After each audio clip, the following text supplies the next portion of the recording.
good, YouTube? Thank you for clicking on my video. Obviously, excuse me, by the title of this video, I will be explaining my hell testimony, what I've been through and what I saw. So, but before we get into the video, I just want to address that I'm not trying to be arrogant or prideful in any way, but strictly this video is to encourage those that do not believe in Jesus Christ or those that are struggling with Jesus and what's to come when you die. Based off my experience, obviously this video is to glorify God at the end, and hopefully this encourages you and encourages other people. So if you want, you can share it, do whatever you want, but to God be the glory. So I went to sleep one night after I was doing Bible study with my friend JD. I was like, yo, I'm super tired, man. I was falling asleep, I was dozing off. And I was like, yo, my man, I'm gonna catch you later. And he was like, all right, cool. So we hung up, and then I fell asleep, and this is where it all started. And I was really, really sleepy out of nowhere. So I knew something was finna go down, but I wasn't quite sure. So then I woke up, well, I went to sleep, and then I woke up, and I was standing in front of the gates of hell. And the way it was the gates were very, very wide. It's very tall, and they have two stone pillars on each side of the gates, and they have fire coming from the top of them. And they have steps leading up to the gates of hell, where you have to step and then go through the gates. But me, thankfully that I didn't go through those gates. No wondering, no question what was behind those gates, but everything happened in front of them.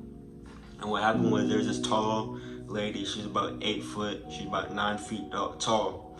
And she was just staring at me. She's black, and she had scrubs on, like the nurse uniforms, whatever they be wearing.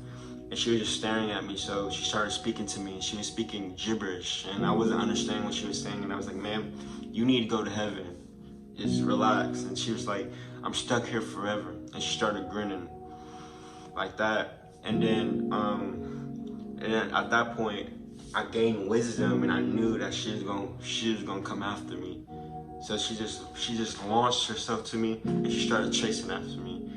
And at that point, I'm like, yo, I need help. So I started calling on Jesus. I was like, Jesus, help, save me. And the thing that really got to me was when Jesus said, it is too late.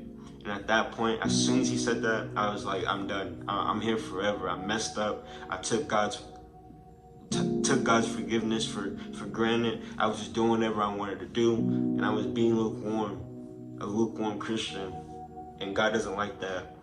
So the demon started chasing me, and her face started changing like midway. It was turning into a demonic figure. At first it was like a regular human being that was 8 foot, and then she turned into a demon in disguise. So what happened was she was chasing me over and over and over again. I was going in circles. I wasn't going anywhere, and I was just running in circles and circles. I was passing up the gates of hell in circles, and kept passing it again, passing it again, passing it again. And every time when I would call on Jesus, I would look. He wasn't there, but he was behind me, but I felt him, but he would disappear as soon as I would look to turn around and to try to look at him. And Jesus' presence is like, it's like a bold, peaceful, loving presence. It's like nothing can harm him. Nothing can do anything to him, because he's the Prince of Peace. He is the King. And God was allowing that to show me, if I don't change my ways, if I God was showing me that to show me that if I don't change my ways, that's where I'm going to end up for the rest of my life. Because when you die, you have a soul. Wherever your soul goes determines up to you. Excuse me. Yeah. So yeah. Every time I tried to look for him, he would disappear, and then the demon finally stopped chasing after me, and I was in front of the gates again. And what happened was, I thought that it was it. I thought it was done. I thought it was over. I get to go home. But then another one busts through the gates. But this one's a lot shorter. It's moving fast. And the quick response that I had was just run.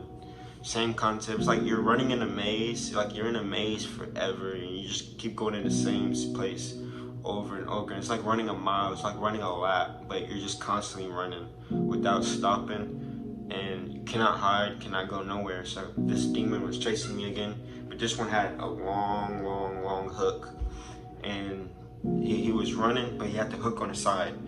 So as he was running, like I kind of like, I didn't stop, but like as soon as I tried to run one more time, he grabbed me and he took me into outer darkness. Basically what outer darkness means is it's just nothing but pitch black darkness. It's just, you cannot see your hands, you cannot see your feet, you cannot see what's in front of you, behind you, on the side. You cannot see nothing. And all of a sudden I was rolling with Jesus. And I didn't get to see him. I wanted to, but I was just with him. I just couldn't see him, but we were like navigating in the sky. We were like going through rooftop to rooftop, and he was just talking to me and showing me things that I couldn't really comprehend. I couldn't really hear him, but we ended up landing on this one roof, and there was a scroll, and it unravels. And when he says this, he says, "This is what happens when people mock me and don't repent." So what it was it was a skull, and it had flesh on it. It was burnt flesh, black, pitch dark. And all it was the skull of the head and the spine. And it was just burnt. It was disgusting flesh. And it unraveled, and I seen it. And that's what he said to me. And then he started saying more stuff to me. And then I woke up from it. I went back to my body. It wasn't technically an outer body experience, but it was just like my flesh was still sleeping, my skin, my body was sleeping, but my soul was in that place. And I almost forgot. I knew I was having a dream. I knew I was having a vision. I knew that God was showing me this, and I knew I could have tried to leave. So the other dreams that I had before, I knew it was a dream, and I just opened my eyes and I wake up and I'll be in the realm, the regular realm, back on earth. So I tried to do it as I was in hell, and mind you, I tried, and literally my soul went and it went back, and I was stuck in that place and I couldn't leave. I literally couldn't leave. It was like my body was programmed to keep running in circles, because that's what it felt like. It was no time. It felt like I was in there forever. And when I say to you, this screams, it is horrible. It's like people are in there because of the choices that they made, murdering, homosexuality, practicing different religions. They're in cults, worshiping the devil. They're lying, they're stealing, gangbanging, drugs. Literally, that stuff gets you nowhere. And it's like when you do it on earth, it's like a never-ending roller coaster. It's like you keep doing it, you keep trying to satisfy your flesh. But yet, when you're done with it, you're never satisfied. Your cup is still empty. But I'm here to tell you that when you receive Jesus as Lord, He fills up your cup. Because who fills you up? Jesus does. It's Him that fills you up. It's Him that gives you joy. It's Him that takes away your anxiety, your depression. It's Him that gives you peace. It's all Jesus, and Jesus is the way. But hell is a real place, and I will be dropping a part 2 of what the fire feels like, and what does hell feels like. And yeah, so thanks for watching. Please, hope this video encouraged you. Please like, share, comment, however you want to do it, and let me know if you want me to drop part 2 soon. But thank you for watching this video. It means a lot. And me, I'm just a regular person just trying to share Jesus, so don't think I'm special. So that's it for the video. So thank you for watching. But it was nice talking to y'all. But I'm gonna drop a part 2 soon, so let me know.